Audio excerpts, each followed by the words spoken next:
Surgery కంటే hospital bill అంటేనే భయం. అదే మధ్య తరగతికి అందుబాటు ధరలో వైద్యం. Medistar hospitals.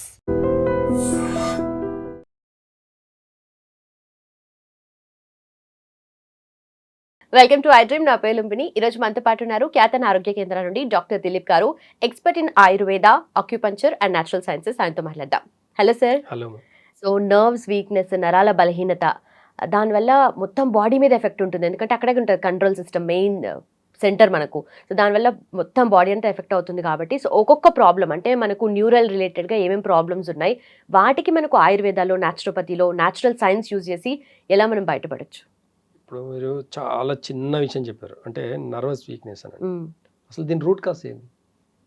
నరాలు ఎందుకు వీక్ అవుతున్నాయి? ఎంతమందికి తెలుసు? అసలు ఏం తినడం వల్ల వీక్ అవుతున్నాయి? దేనివల్ల నర్వస్ సిస్టమ్ వీక్ అవుతుంది? యంగ్ ఏజ్లో మళ్ళీ 15 ఏళ్ళ నుంచి 20-30 ఏళ్ళ వాళ్ళకు నర్వస్ వీక్నెస్ ఎందుకు? మంచి దృఢంగా ఉండే ఏజ్లో కూడా నర్వస్ వీక్నెస్ ఎందుకు వస్తుంది? రూట్ కాజ్ ఏం చెప్తుంది అంటే, ఖచ్చితంగా ఇక్కడ లివర్ సమస్యల వల్ల నర్వస్ బాడీలో ఉన్న నర్వస్ సిస్టమ్, మజిల్, టెండన్స్ అన్నీ కూడా వీక్నెస్ వస్తుంది అని అంటే that root cause to liver. Okay. Liver ఒక్కటి మంచిగా ఉంటే నర్వస్ సిస్టమ్ కూడా బాగుంటుంది. కాబట్టి ఎట్లా రిలేటెడ్ అది? అంటే మనకు ప్రకృతిలో ఎట్లా ఉంది అంటే, పంచభూత తత్వంలో మనకు లివర్కి ప్లస్ నర్వస్ సిస్టమ్కి సంబంధం. అర్థమవుతుంది? ఇప్పుడు కోపం వస్తుంది, కోపం దేని వల్ల వచ్చిందని చూస్తే అది లివర్ ఇరిటేట్ వల్లనే, అంటే ఇండైజెషన్ వల్ల వచ్చేది, గట్ రిలేటెడ్. అయితే ఇప్పుడు లివర్ ఏంటి అని అంటే డైజెషన్ సిస్టమ్ని ఇంప్రూవ్ చేయాలి, మెటబాలిజం సిస్టమ్ అంతా కూడా ఆపరేట్ చేసేది అంతా కూడా లివర్, గాల్ బ్లాడర్ రెండు. ఈ రెండు కూడా బాడీలో ఉన్న నర్వస్ సిస్టమ్ని, మజిల్స్ని, టెండన్స్ని ఆపరేట్ చేస్తుంది. ఎగ్జాంపుల్, ఇప్పుడు మీరు మంచిగా ఒక ప్లేట్లో ఫుల్ మీల్స్ తింటున్నారు. ఫుల్ మీల్స్లో అన్ని రకాల కూరగాయలు, అన్ని రకాల మంచి విటమిన్స్, ప్రోటీన్స్ అన్ని రకాలు ఉన్నాయి.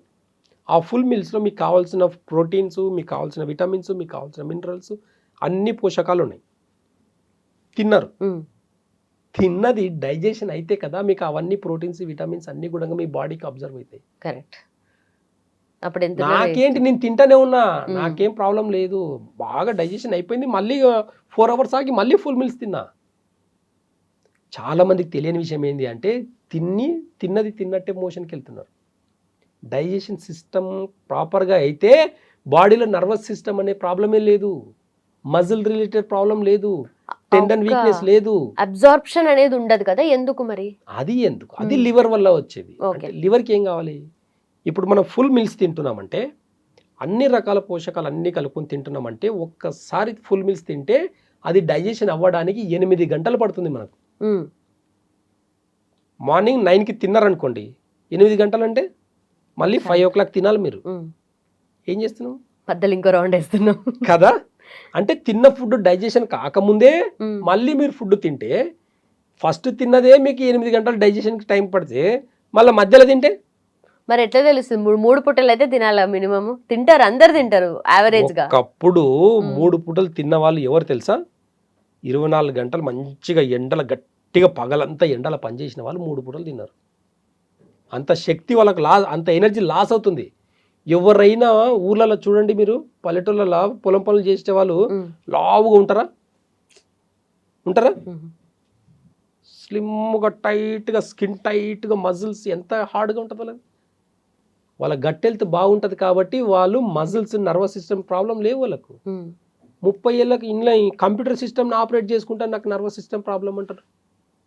రీజన్ ఎక్కడ వస్తుందనంటే, బ్రెయిన్ని ఎక్కువ యూజ్ చేస్తున్నారు, అవసరానికి మించి వాడుతున్నారు బ్రెయిన్ని. ఈ వాడడం వల్ల ఇండైజెషన్, గట్ హెల్త్ ప్రాబ్లం అయిపోయి లివర్ అనేది ఇన్బ్యాలెన్స్ అవుతుంది. ఇంకొకటి, లేట్ నైట్ దాకా మెలుకుండడం, ఇదంతా కూడా లివర్ మీద ఇన్బ్యాలెన్స్. లివర్ ఎప్పుడైతే ఎఫెక్ట్ పడుతుందో బాడీలో ఉన్న nervous system, tendon system, muscle system అంతా కూడా ప్రాబ్లం వస్తుంది. మీ డైజెషన్ సిస్టమ్, మీరు ఎంత హెల్దీ ఫుడ్ తింటున్నా సరే అది తిన్నది తిన్నట్టే పోతుంది. కాబట్టి మీ డైజెషన్ సిస్టమ్ని ఇంప్రూవ్ చేసుకోవాలంటే రూట్ కాజ్ లివర్ని మంచిగా పెట్టుకోవాలి. లివర్కి కావాల్సింది బాడీకి ఎంత రెస్ట్ కావాలనేది కూడా క్యాలిక్యులేషన్ ఉంది. ఈ క్యాలిక్యులేషన్ ఎప్పుడైతే మనం గుర్తుపెట్టుకుంటామో, ఈ క్యాలిక్యులేషన్ ఎప్పుడైతే మనం ఫాలో అవుతామో, ఏ ఫుడ్ తినాలి దానికి, ఏ ఫుడ్ తినకూడదు అనేది ఒకవేళ చూస్తే ఖచ్చితంగా నర్వస్ సిస్టమ్ ప్రాబ్లంకి ఫుల్ స్టాప్ పెట్టొచ్చు. ఇవంతా అవేర్నెస్ లోపం వల్ల, టైంలో తినడం వల్ల, ఏ టైం పడితే ఆ టైం తినేది లేదని పద్ధతి. పెద్దలు టైంకి తిన్నారా అని పెట్టడానికి ఊర్లలో ఉంటారు, ఇప్పుడు పిల్లలేమో సిటీలో ఉంటారు, ఫోన్లు చేసి ఏమడుగుతారు తెలుసా, నువ్వు ఎంత సంపాదించినావు అడగరు పెద్దలు, ఏం చేస్తున్నావు అడగరు, టైంకి తిన్నావా అని అడుగుతారు. టైంకి తిను, టైంకి నిద్రపో, ఈ రెండింటికి లివర్కి సంబంధం. నువ్వు ఎంత కష్టపడ్డా టైంకి తిని టైంకి నిద్రపోయినావు అంటే నువ్వు ఎంత కష్టపడ్డా అది నీకు వర్త్ అనమాట. అది నీకు మాత్రమే మిగులుతుంది. నేను నైట్ అంతా మెలుకుండి నేను కష్టపడి డబ్బులు సంపాదిస్తానంటే నీ హాస్పిటల్ ఖర్చులో కూడా సరిపోవు నువ్వు సంపాదించేటివి. ఈ రోజు జరిగే పరిస్థితి అలాగే ఉంది.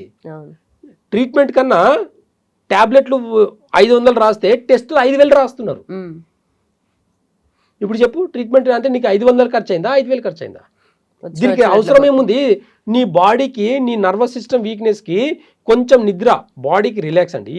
ఎంత ఉన్నా సరే ఒకటి బాగా గుర్తుపెట్టుకోండి, పశువులు చూడండి, ఆవులు ఉంటాయి, అడవంతా మేసేసి వస్తే సాయంత్రం ఆటోమేటిక్గా చీకటి పడుతుందంటే దానికి ఎలా తెలుస్తుంది? ఆటోమేటిక్గా కరెక్ట్గా ఇంటికి వెళ్ళిపోతాయి. ఇంటికి వెళ్ళిపోయి నైట్ ఇంటికి వెళ్ళిన తర్వాత తింటాయి అవి. మనుషులు మాత్రమే రాత్రి సాయంత్రం అయితే తింటారు తెలుసా? రాత్రి అయితే మనుషులు మాత్రమే తింటారు, ఇంకెవరు తినరు. ఒకప్పుడు సాయంత్రం ఇట్లా చీకటి పడుతుందంటే ఇప్పటికి పల్లెటూళ్ళలో తొందరగా తినేసి పడుకునే వాళ్ళు ఉన్నారు. అలా పడుకొని బాడీకి రెస్ట్ ఇచ్చి 100 ఏళ్ళు బతికిన వాళ్ళు ఉన్నారు. ఇప్పుడు 30 ఏళ్ళకు నర్వస్ సిస్టమ్ వచ్చి 50 ఏళ్ళకు టపాం అంటున్నారు. కాబట్టి రూట్ కాస్లో లివర్ని సరిపెట్టుకుంటే, రూట్ కాస్లో లివర్లో ఒకసారి ప్రాబ్లం వస్తే చింతపండు పులుపు ఆపేయాలి. ఈ పులుపు ఏం చేస్తుందంటే ఇండైజెషన్ని క్రియేట్ చేసి మనం తిన్న పోషకాలని జీర్ణించే శక్తి కూడా కోల్పోతుంది. కాబట్టి ఈ పులుపును మానేసి మీరు డైట్ కానీ చేయగలిగితే ఖచ్చితంగా మీరు టైంలో తినకుండా time to time stomach time morning 7 to 9 లోపల మీరు మార్నింగ్ ఫుల్ మీల్స్ తినండి, మీకు ఆకలి కూడా వేయదు. మార్నింగ్ ఏం చేస్తున్నారు? 2 ఇడ్లీ, 1 దోశ. ఎంత అండి దోశ సరిపోతుంది నాకు? ఒక్క దోశ పిండి ఎంత అండి? మన పిడికెల్లో కూడా పడదు ఒక దోశ పిండి, అవునా? ఇంత పిడికెల అన్నం తింటే ఎలా ఉంటుంది? పిడికెల అన్నంకి ప్లస్ 4 కూరలకి ఎంత ఉంటుంది వెయిట్? అప్రాక్సిమేట్లీ 300 to 400 గ్రామ్ తింటాం మనం. అదే ఒక దోశ తింటే ఎంత అవుతుంది? ఒక మ్యాక్సిమం ఒక 80 గ్రామ్ 60 గ్రామ్ పిండి దోశ వేసేసి దాంట్లో ఏదో చట్నీ అని తింటున్నాం. అది ఎలా కడుపు నిండుతుంది? తిన్నా అన్న ఫీలింగ్ మాత్రమే అది నీకు. కానీ దానివల్ల వచ్చే స్ట్రెంత్ ఎంత? ఇడ్లీ, దోశ, పూరి వీటి వల్ల నీకు బలం వస్తుందా? అంటే ఇప్పుడు మనం ఎక్కువగా కష్టపడి ఫిజికల్ వర్క్ ఏం చేయట్లేదు కాబట్టి మనకి ఇంతే సరిపోతుందని అట్లా కూడా తింటున్నారు కదా. అది కూడా జీర్ణం అవ్వట్లేదని చెప్తున్నా నేను. అది కూడా జీర్ణం అవ్వకపోవడం వల్ల ఈ రోజు నర్వస్ సిస్టమ్ ప్రాబ్లం వస్తుంది. నిద్ర పట్టట్లేదు. నీకు డైజెషన్ అయితేనే నిద్ర పడుతుంది, మీకు జీర్ణం అవ్వకపోతే మీకు నిద్ర పట్టదు. రాసి పెట్టుకోండి ఇది. మీరు మీ లివర్కి నిద్రకు సంబంధం ఉంది, మీ ఆలోచనకు, మీ కోపంకి, మీ చిరాకుకు లివర్కి సంబంధం ఉంది. మీ బాడీలో muscle system, nervous system, tendon system operate అన్నిటికీ కూడా లివరే కారణము. కాబట్టి లివర్ ఒక్కరిని మంచిగా పెట్టుకుంటే దానికి ఏం కావాలి? నాడి చూస్తే మాకు టక్కుమని తెలిసిపోతుందండి. మేము నాడి చూసినప్పుడు మీకు లివర్లో ప్రాబ్లం ఉంది, మీకు ఈ సిమ్టమ్స్ ఉంటాయని చెప్పొచ్చు. షుగర్ ఈరోజు ఇండైజెషన్ వల్ల వస్తుంది. షుగర్ జీర్ణం సరిగా అయితే షుగర్ లెవెల్స్ తక్కువ ఉంటుంది, జీర్ణం కాకపోతే షుగర్ లెవెల్స్ ఎక్కువ ఉంటాయి. జీర్ణం అయితే బీపీ తక్కువ ఉంటుంది, నార్మల్ ఉంటుంది. బీపీ ఒకవేళ జీర్ణం కాకపోతే షుగర్ లెవెల్స్ ఎక్కువైపోతాయి. తిన్న తర్వాత ఎందుకు చెక్ చేయరండి మరి? ఎంతసేపు ఫాస్టింగ్లో లైట్గా తింటాం మనం. మధ్యాహ్నం టైంలో లంచ్ చేసిన తర్వాత ఎవరైనా ఫాస్టింగ్ బ్లడ్ షుగర్ అవన్నీ చెక్ చేయండి. పోస్ట్ లంచ్ మధ్యాహ్నం తిన్న తర్వాత మధ్యాహ్నం హెవీగా తింటాం. మనకు మార్నింగ్ ఫాస్టింగ్ బ్లడ్ షుగర్ చేసుకుంటారు, చేసుకొని 200 ఉందనుకోండి, 200 ఉంది అనుకుంటాము. తర్వాత తిన్న తర్వాత చెక్ చేసుకుంటే 250 ఉందని కంగారు పడతారు. ఓకేనా? అదే మీరు లంచ్, మీరు బ్రేక్ఫాస్ట్ కొద్దిగా చేస్తేనే 250 ఉంటుంది. అదే లంచ్ చేసిన తర్వాత 350, 400కి వెళ్తుంది షుగర్ మీకు. దీన్ని ఎలా అరికట్టవచ్చు? దీనికి నర్వస్ సిస్టమ్కి ఏంటి సంబంధం అని అంటే డైజెషన్ సిస్టమే. కాబట్టి నర్వస్ సిస్టమ్ బాగుండాలంటే ఖచ్చితంగా చెప్తున్నాను, ఆయుర్వేదంలో అద్భుతమైన మెడిసిన్స్ ఉన్నాయి. మేము ఒక్క అశ్వగంధని ప్రిపరేషన్ చేస్తామండి. ఎలా ప్రిపరేషన్ ఉంటుంది తెలుసా? అశ్వగంధ డైరెక్ట్ రూట్ తీసుకొని వచ్చి మనం మిషన్లో వేసేసి పౌడర్ తీసుకుంటే నరాల బలం వస్తుంది కాదండి. ఒక్క అశ్వగంధని రూట్ కాస్లో ఆవు పాలని, బాగా స్వచ్ఛమైన ఆవు పాలలో 1 kg అశ్వగంధ రూట్కి 2 లీటర్ల ఆవు పాలని వేసి మరిగిస్తామండి. అలా 11 సార్లు మరిగిస్తాం. అంటే ఒక కేజీ అశ్వగంధకి 22 లీటర్ల ఆవు పాలు కావాలి మాకు. ఇదంతా పెద్ద ప్రాసెస్. అంటే ఆవు పాలలో ఉన్న ఎనర్జీ, ఆవు పాలలో ఏమేమి ఉంటుంది బాగా గుర్తుపెట్టుకోండి. ఇప్పుడున్న ప్యాకెట్ పాల గురించి నేను మాట్లాడతలేను, ఆవు పాల గురించి మాట్లాడుతున్నా. ఆవు పాలలో పాలు, పెరుగు, పంచభూతాలు ఉంటాయి. ఎవరికి తెలిసి ఇది? ఆవు పాలలో పంచభూతాలు ఉంటాయా? చాలా మందికి అసలు బేసిక్ పెద్దవాళ్ళకి తెలిసి ఇవన్నీ, కానీ ఇప్పుడున్న ఎక్కువ చదువుకున్న వాళ్ళకి అసలు తెలియదు. ఆవు పాలలో పంచభూతాలు ఉంటాయి. పంచభూతాలు ఎలా? పాలు, పెరుగు, మజ్జిగ, వెన్న, నెయ్యి. ఈ నెయ్యి ఏంటి? అగ్నితత్వం. ఓకే. అంటే ఎన్ని లీటర్ల పాలని మరిగించి పెరిగేసి తోడేసి చేసి నెయ్యి అవుతుంది. ఒక 100 గ్రామ్ నెయ్యి తింటున్నామంటే మనము 100 గ్రామ్ నెయ్యికి ఎన్ని లీటర్ల పాలు అవసరం ఉంటుంది ఒకసారి క్యాలిక్యులేషన్ చేస్తే అన్ని పాలు మనం తాగినట్టే. కాబట్టి అంత ఎనర్జీ కూడా పంచభూతాలు అంటే అన్ని కూడా ఇంటర్నల్ అన్ని ఆర్గాన్స్కి ఒక ఆవు పాలు సరిపోతుంది. అప్పట్లో పెద్దలు సాధన చేసేవాళ్ళు ఎక్కువ. అప్పట్లో అంటే సాధన అంటే అడవికి వెళ్ళేసి ఏమి తినకుండా ఆవు పాలు మాత్రం తాగి ఉండేది. ఒక్క ఆవు పాలు తాగి పంచభూతాలు జీర్ణించుకొని అగ్నితత్వాన్ని యాక్టివేట్ చేసుకొని వాళ్ళ సాధన అనేది శాస్త్రకి ఎక్కేది. కాబట్టి అప్పట్లో మంత్రసిద్ధులు అంతా సిద్ధించేవి. ఏమి తినేది కాదు, ఇంకా పంచభూత భక్ష్యం అంతే. ఇంకా అలాంటి పంచభక్ష పరమాణాలు అంటాం కదా, అది ఒక్క ఆవు పాలతో సమానం. అది జీర్ణించుకోగలిగితే, ఆవు పాలు జీర్ణించుకోగలిగితే, అలాంటి ఆవు పాలలో ఒక అశ్వగంధని మనం వేసి 11 సార్లు దాన్ని ప్రిపరేషన్ చేసి దాని తర్వాత మళ్ళీ దాంట్లో శిలాజిత్ కల్పించి ఇస్తాం మేము. ఇచ్చినప్పుడు నర్వస్ సిస్టమ్ కాదు, 60 ఏళ్ళ ముసలాళ్ళు కూడా సెక్సువల్ ప్రాబ్లంకి కూడా ఇంపార్టెంట్. ఇది గుర్తుపెట్టుకోండి. 60 ఏళ్ళ వయసు ఉన్న వాళ్ళు కూడా సెక్సువల్ ప్రాబ్లంకి కూడా ఇలాంటి నర్వస్ సిస్టమ్ని స్టిమ్యులేట్ చేసుకొని కూడా హ్యాపీగా జీవనాన్ని కొనసాగించవచ్చు. అది ఆయుర్వేద యొక్క గొప్పతనం. అంతేగాని డైరెక్ట్గా అశ్వగంధ వేసుకుంటే పనిచేయదు. ప్రాసెస్ ఉంది, ఒక ప్రిపరేషన్ ఉంది, ఇవన్నీ చేసుకుంటూ మేము ఇస్తాం. కాబట్టి రిజల్ట్స్ మాకు సైడ్ ఎఫెక్ట్ లేని రిజల్ట్స్. ఇట్లా ఏమున్నది ఇలా సైడ్ ఎఫెక్ట్ ఇచ్చి దానికి మనం అశ్వగంధ రూట్ ఎట్లా ఉంటుంది అంటే ఒక క్యారెట్ రూట్ ఎట్లా ఉంటుందో అంతే అది కూడా. ఆయుర్వేదంలో ప్రతి ప్లాంట్ మనం దినచర్యలు తీసుకునే కూరగాయలు ఎలా ఉంటాయో ఆయుర్వేద ప్లాంట్స్ కూడా అంతే. అవి ప్లాంట్స్ని బేస్ చేసుకొని కొంచెం డోసెస్ని తగినట్టుగా తీసుకోవాలి అంతే తప్ప కూరగాయలు తీసుకున్నట్టు మొత్తం తీసుకునేదానికి లేదు. కొన్ని పద్ధతులు, కొన్ని నియమాలు ఉన్నాయి. కాబట్టి ఆ నియమాల పద్ధతి ప్రకారంగా వాడితే ఖచ్చితంగా 60 ఏళ్ళ ముసలాలకు కూడా నర్వస్ సిస్టమ్ని మంచిగా చేసుకోవచ్చు. Okay okay.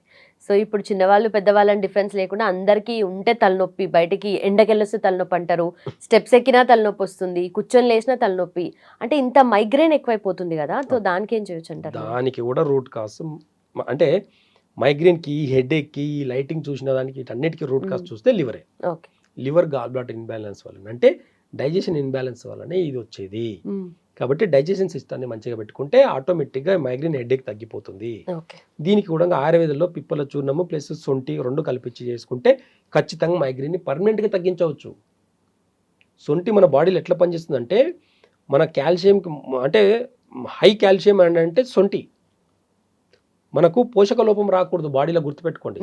ఎప్పుడైతే పోషక లోపం రాదో ఎలాంటి డిసీజ్నైనా అరికట్టవచ్చు. కాబట్టి రూట్ కాజ్లో కొన్ని మెడిసిన్స్ ఎలా ఉంటాయంటే ఆయుర్వేదంలో రూట్ కాజ్ని బేస్ చేసుకుని ఇస్తాం. కాబట్టి మైగ్రేన్కి పర్మనెంట్ సొల్యూషన్ ఉంది మా దగ్గర. 2 months 1 or 2 months వాళ్ళ సివియారిటీని బట్టి 1-2 months కన్నా ఒకవేళ మెడిసిన్స్ వాడితే మైగ్రేన్ హెడేక్ పర్మనెంట్గా తగ్గుతుంది. అలాంటి మెడిసిన్స్ అద్భుతంగా వదిలేసుకుని ఎలాంటి టెస్టులు కూడా అవసరం లేదండి మనకు. వాళ్ళు వచ్చిన తర్వాత మన రూమ్లో లైట్ చూడండి అంటే లైట్ చూడలేకపోయిందంటే వాళ్ళకి మైగ్రేన్ ఉన్నట్టే. వాళ్ళకి ఐ కాంటాక్ట్ ఉండదు. అంటే హెడేక్ ఉండే వాళ్ళకు కళ్ళు పెట్టి చూడరు. వాళ్ళు నాకు హెడేక్ ఉందండి అంటారు, తల కిందికి వేసుకునే చెప్తారు. వాళ్ళు తల పైకి అయితే హెడేక్ ఉందని ఎప్పుడు చెప్పరు. హెడేక్ ఇట్లనే అంటారు, హెడేక్ ఇలా మాత్రం అన్నారు వాళ్ళు. ఇలా అన్నారంటేనేమో బ్రెయిన్కి ఆక్సిజన్ ఎక్కువ అంటది, ఇలాంటినేమో డైజెషన్ బాగాలేక హెడేక్ వచ్చింది అనుకోవాలి. మా దగ్గర ఎగ్జామినేషన్ ఇలాగే ఉంటుంది. ఒక మనిషి వచ్చి మా ముంగట కూర్చున్న లోపల డయాగ్నోస్ చేస్తాం మేము. ఎలాంటి ఎక్స్రేలు టెస్ట్లు ఏముండవు మాకు. కాబట్టి మైగ్రేన్ హెడేక్కి కూడా root cause liver, gall bladder. కాబట్టి దానికి తగినట్టుగా మెడిసిన్స్ ఇస్తే పర్మనెంట్గా తగ్గుతుంది. అలాగే పక్షవాతానికి ఎలాంటి మెడిసిన్ ఇస్తారు ఆయుర్వేదంలో? ఇంకా అద్భుతమైన మెడిసిన్స్ ఉంటాయి. అంటే పక్షవాతం అనేది ఇప్పుడు భయంకరమైన వ్యాధి ఉండొచ్చు, కానీ ఒకప్పుడు ఆయుర్వేదంలో చాలా ఈజీగా తగ్గింది. ఫీవర్ వస్తే ఎట్లా తగ్గుతుండేనో ఖచ్చితంగా అలాగే తగ్గేది అనమాట పక్షవాతం కూడా. పక్షవాతం అనేది బాగా గుర్తుపెట్టుకోండి, మన బాడీలో లంగ్స్, లివర్ ఇన్బ్యాలెన్స్ అయినప్పుడు, ఊపిరితిత్తులు ప్లస్ లివర్ ఇన్బ్యాలెన్స్ అయినప్పుడు ఏమవుతుంది అంటే బ్రెయిన్కి ఆక్సిజన్ లెవెల్ ఎక్కువైపోతుంది. బ్రెయిన్లో ఒక బ్లడ్ సర్క్యులేషన్ అయ్యేటప్పుడు అక్కడ ఆక్సిజన్ లెవెల్స్ ఎక్కువైనప్పుడు ఏమవుతుందంటే ఆ రక్తనాళం అనేది చిట్లిపోతుంది, ఆక్సిజన్ ఎక్కువైతుంది. ఇప్పుడు బెలూన్లో కూడా ఒక స్టేజ్ వరకు మనం ఆక్సిజన్ నింపగలుగుతాం, గాలి నింపగలుగుతాం. ఒక స్టేజ్ తర్వాత పేలిపోతుంది. సేమ్ టు సేమ్ మనం తిన్నది ఫుడ్ డైజెషన్ అయితే మనకు బ్యాలెన్స్గా ఉంటుంది ఆక్సిజన్ బాడీలో. ఎప్పుడైతే తిన్నది డైజెషన్ కాలేదనుకోండి, బ్రెయిన్కి ఆక్సిజన్ ఎక్కువైపోయి నరాలు ఇక్కడ వెనుక నుంచి నరాలన్నీ ఓవర్ స్టిమ్యులేట్ అయిపోయి చిన్న చిన్న నరాలు అనేటివి చిట్లిపోవడం వల్ల అక్కడ చిన్న రక్తం గడ్డగట్టడం వల్ల పక్షవాతం వస్తుంది. దీనికి కారణం లివర్. రీజన్ ఏంది, ఇక్కడ బ్లడ్లో నర్వస్ సిస్టమ్ అంతా కూడా లివర్ ఆపరేట్ చేస్తుంది అనుకున్నాం. ఆక్సిజన్ ఎక్కువ అవడం వల్ల బ్రెయిన్కి ఎక్కింది. ఓకే. కాబట్టి ఇక్కడ అంతే. ఫిట్స్, ఫీవర్లో ఏమవుతుంది, చాలా సింపుల్, ఫిట్స్ వస్తుంది పిల్లలకు, ఫీవర్లో వస్తుంది చాలా మందికి. ఫీవర్లో ఏమవుతుంది, బ్రెయిన్కి ఓవర్ హీట్ ఎక్కేసి అక్కడ ఉన్న నరాలు ఎక్కడో ఒక చిన్న కనెక్షన్ అనేది తెగిపోవడం వల్ల ఫిట్స్ వస్తుంది. సేమ్ అలాగే పక్షవాతం కూడా రూట్ కాజ్ ఏం చెప్తుంది అని అంటే లివర్ ప్లస్ లంగ్స్ ఇన్బ్యాలెన్స్ వల్లనే మనకు పక్షవాతం అనేది వస్తుంది.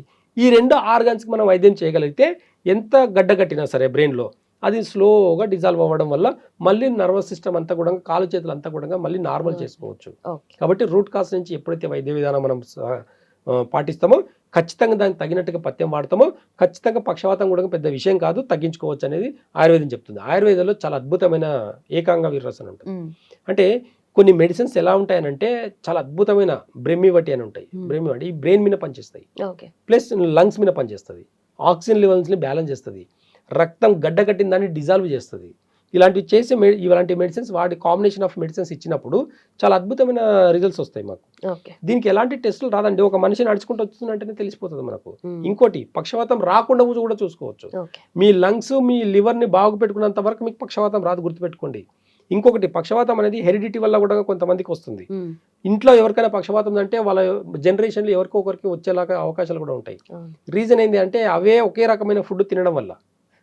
ఒక ఫ్యామిలీలో 4 కూర్చొని తింటుంటారు, పెద్దవాళ్ళకు పెరాలసిస్ వస్తుంది, పిల్లలు కూడా అదే ఫుడ్ తినేది అంటే ఇండైజెషన్ ఫుడ్, జీర్ణం అనేది సరి కాకపోవడం వల్ల యాసిడిటీ ఫామ్ అయిపోయి బ్రెయిన్కి ఆక్సిజన్ లెవెల్స్ ఎక్కువైపోయి ఇక్కడ పక్షవాతం అనేది వస్తుంది. నెక్స్ట్ జనరేషన్ వాళ్ళకి చిన్న చేయి నొప్పి, కాలు నొప్పి వచ్చినా భయపడుతూ ఉంటారు మళ్ళీ పక్షవాతం. అలాంటి వాళ్ళు ముందు జాగ్రత్త కూడా ఆయుర్వేదం చెప్తుంది, నాడి చూస్తేనే మీకు వచ్చే లక్షణాలు ఉన్నాయి, ఇప్పుడు జాగ్రత్త పడండి, ఇప్పటి నుంచే మీరు డైట్ చేయండి. ఎలాంటి డైట్ చేయాలి, ఇక్కడ మసాలాలు తినకూడదు, నాన్ వెజ్, ప్రోటీన్ ఫుడ్ కొన్ని రోజులు మానేసి, కొంచెం పులుపు మానేసి, కొంచెం ఆయుర్వేదంలో కొంచెం బేసిక్ మెడిసిన్స్ ఉంటాయి, ఆ మెడిసిన్స్ వాడితే ఇంటర్నల్ ఆర్గాన్స్ సెట్ అవుతాయి.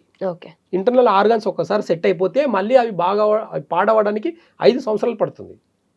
కొంతమంది వాళ్ళ ఇమ్యూనిటీ పవర్ బట్టి ఇంకా 10 years వరకు కూడా మేనేజ్ చేసుకుంటూ పోవచ్చు. అలా రూట్ కాజ్ నుంచి ఎప్పుడైతే మెడిసిన్స్ ఇస్తామో ఎలాంటి సైడ్ ఎఫెక్ట్ లేకుండా చాలా ఈజీగా నిదానం అనేది ఆయుర్వేదంలో ఎలా ఉంటుందంటే ఇలా ఇస్తే ఇలా తగ్గేది కాదండి.